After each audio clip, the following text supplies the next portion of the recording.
This is the GED multi-parameter probe. It measures conductivity and susceptibility. It requires three AA batteries. And once upon a time, it did work with a power cable as well, but there's a fault inside, which we still need to fix. But for the time being, it works on batteries. It needs an hour to warm up if you want to take like serious measurements that are accurate. And battery life on a set of double A batteries is between 2 and 8 hours. So if you want to take serious measurements, you should have about an hour at least to take proper measurements. Yeah, so that's it. It's throwing the batteries. All you do is open this little door at the bottom here.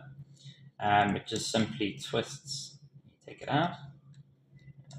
There we go. And then the battery polarity is there, so it's saying negative up. So you drop them in like that. There we go.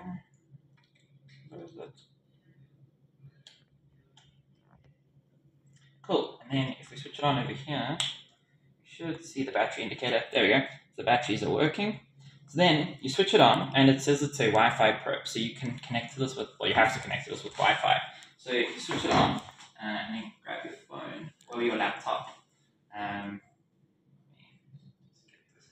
So you go into your Wi-Fi, and you should at some point find a hotspot. There we go, MP3007, and you can connect it.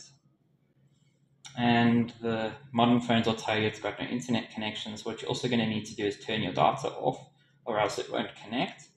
And then if you go into the device's properties for the Wi-Fi, okay, let's try manage router. Okay, it's 192.168.1.115. I'll write that down though, so you've got it. And then the page is just loading. And you can see it's a bit grayed out, but it shows conductivity measurement there, susceptibility, and HF response. There we go. So now it says, please initialize the probe to continue. Okay, let's try manage router. Okay, it's 192.168.1.115. I'll write that down though, so you've got it. And then the page is just loading. And you can see it's a bit grayed out, but it shows conductivity measurement there, susceptibility, and HF response. There we go. So now it says, please initialize the probe to continue. So you go down here and click initialize. And then this is where you need to let it sit for an hour now to warm up. Okay. Yeah. And then when you're ready, well, you need to then configure it when you're ready to tell it if you're going to be taking measurements, like for instance in a mine where you're going to be going like in a line, or not even in a mine, just in a survey, you're walking in a line, or if you're taking separate measurements on a sample, on different samples. So you set that up in the settings. The user manual is very easy to use, but this is the gist of it.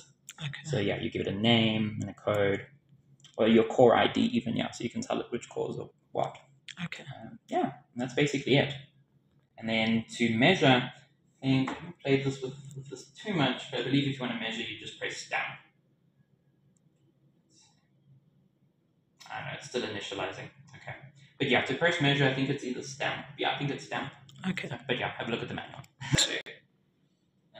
Got a rock here that's got a, should have a high susceptibility. Yeah. So as soon as you push stamp. Yes, so in the air, you can see that it's measuring 5.8, 5.9. It's still warming up, that's why this is jumping around so much. But as soon as I bring the head here, which does the measurements near this rock, you can see, yeah, so it sees you're trying to take a measurement, but it, yeah, wants to warm up. Yeah, but you see how it jumps around like that already. Now, should you try and not have a cell phone on you and metal stuff, or it shouldn't be? Yeah, ideally no metal stuff around it, especially when you're taking measurements, yeah. Okay. Okay, thank you. Done, make sure to take the batteries out, because if it sits for a while in storage, the batteries leak and then damage it.